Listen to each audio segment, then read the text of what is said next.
Look, this one has Seahawks fans talking because sometimes you see a national grade or a big media opinion and you just sit there thinking, are we watching the same team? This offseason had real moves, tough decisions, and a few calls that not everyone is going to agree with, but that is exactly why this conversation is so interesting.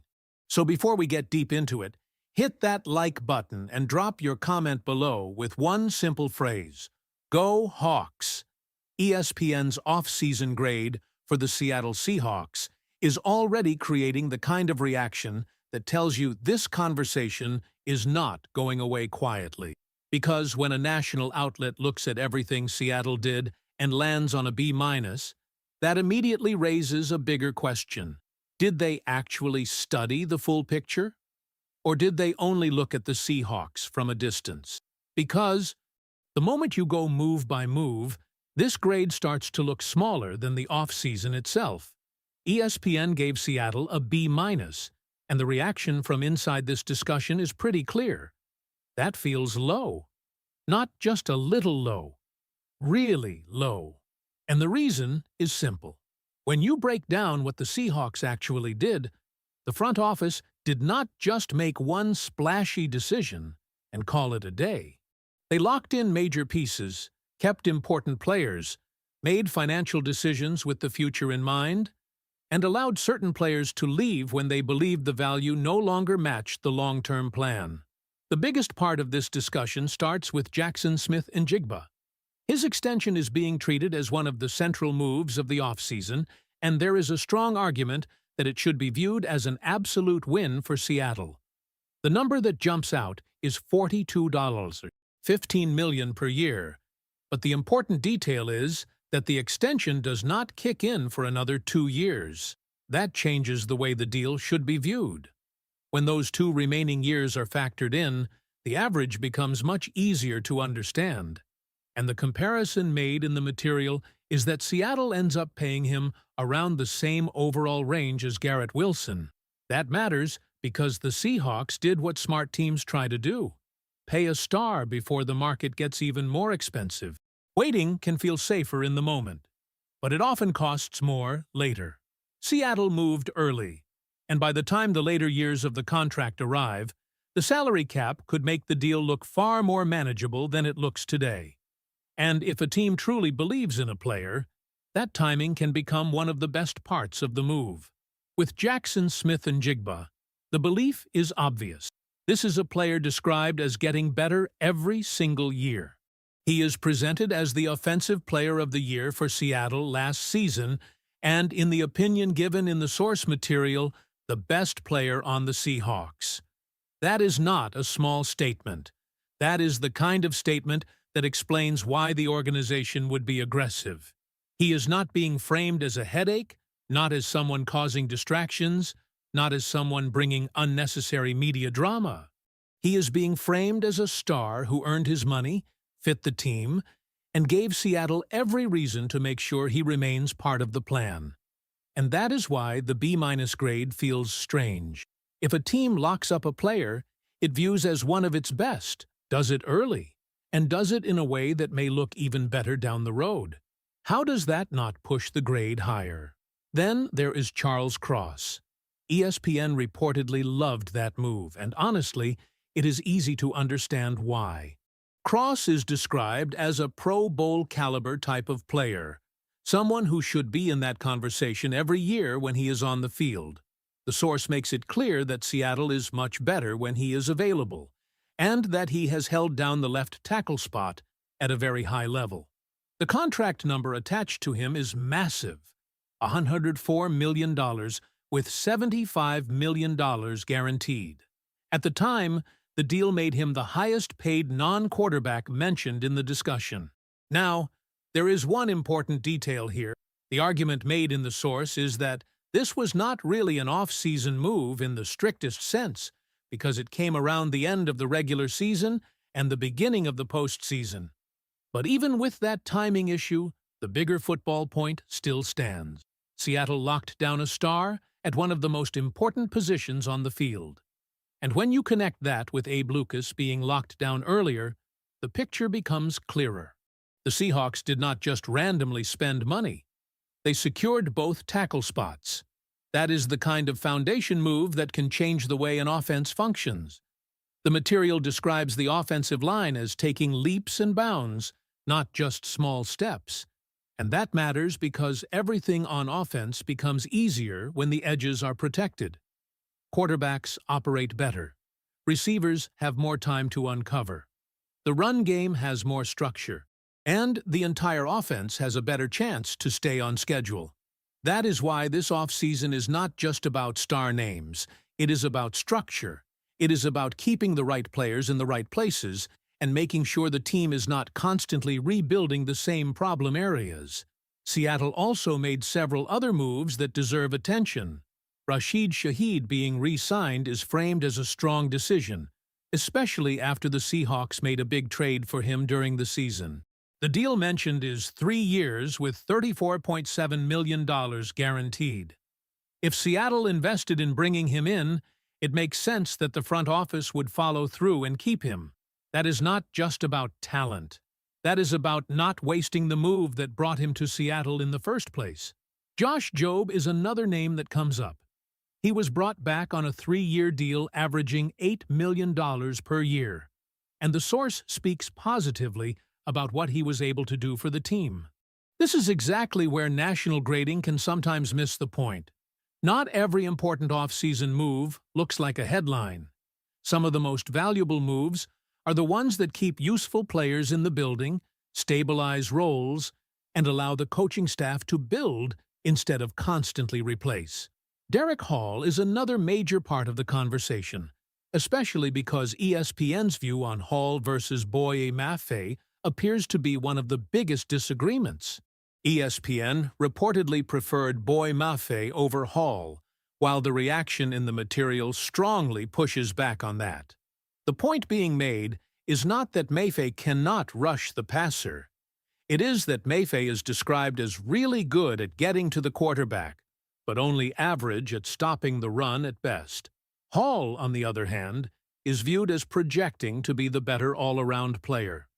That difference matters. A pass rusher who can create pressure is valuable, but a more complete player can change more downs. Seattle apparently believed Hall gave them more of what they needed overall, and that is the kind of decision that does not always look flashy from the outside. It requires a closer look at fit, role, and how the player impacts the defense beyond one obvious statistic. And then we get to the players Seattle let leave. This is where ESPN seemed much more critical, especially with Kenneth Walker. According to the source, ESPN was really down on the Seahawks letting Walker go. That is understandable to a degree, because the discussion acknowledges how well he played in the postseason and how the national media focuses on that. But the counterpoint is important. The entire season matters too. The argument presented is that Walker's full season was not viewed as electric, even if the postseason created a stronger national impression. That is a difficult conversation for fans because nobody likes watching talented players leave. But roster building is not only about who fans like. It is about cost, timing, value, and whether the next contract fits the team's larger plan. The material makes it clear that no one is happy about Walker leaving. But it also argues that national media may be weighting the postseason too heavily, while not fully accounting for the regular season.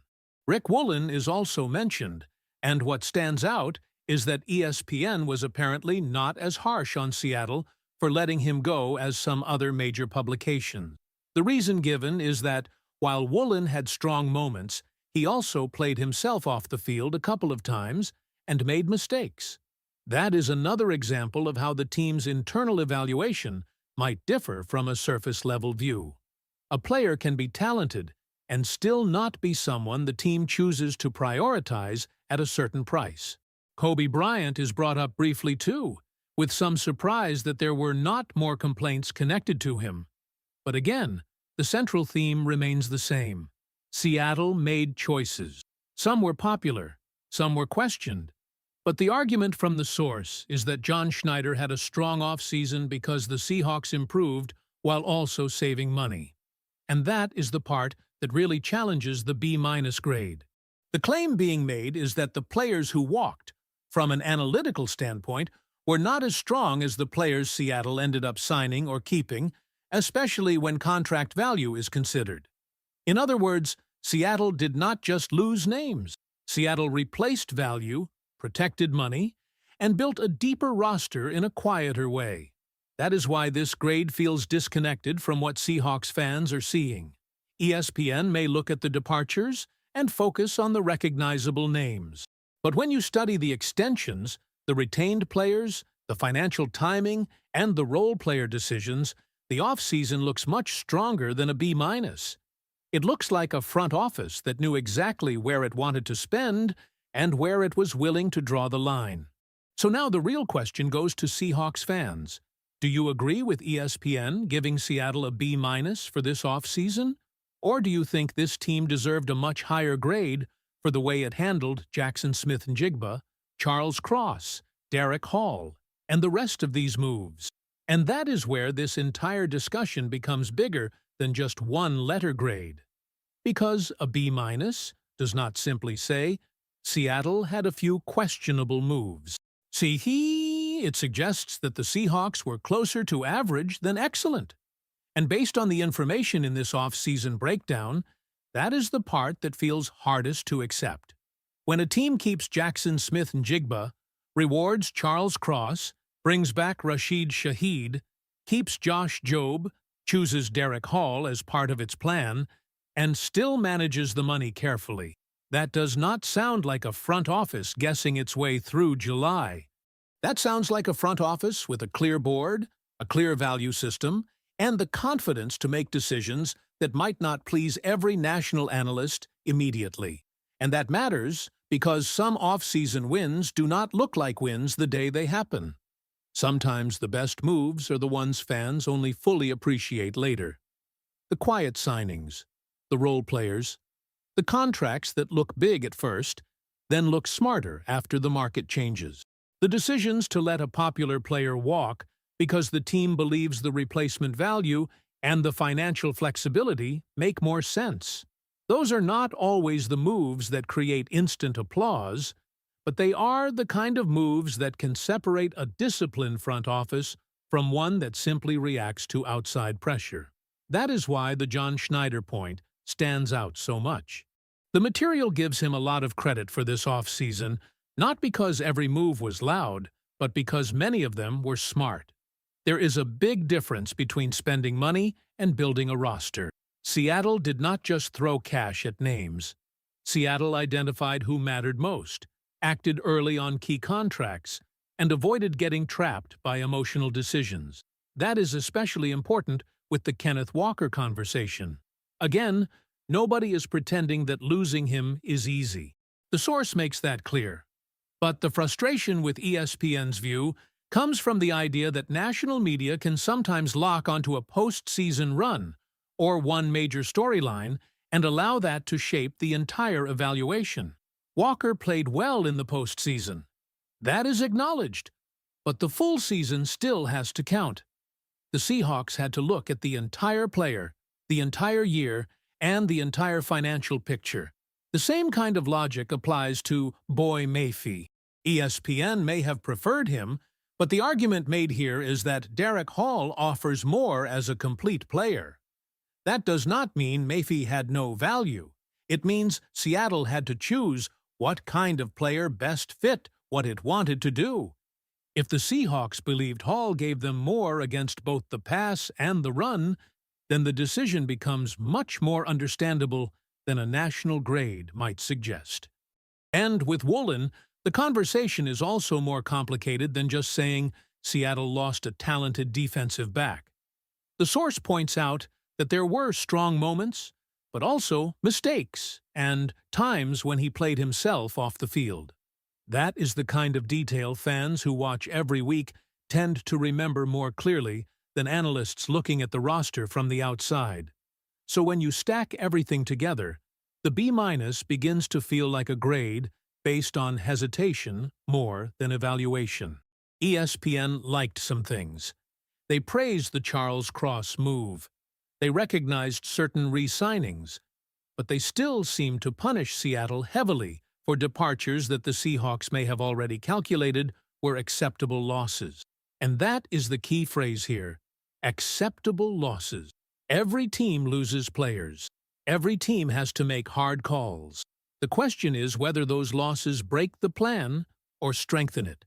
Based on this breakdown, Seattle believes it got better, protected its money, and kept the right core pieces in place.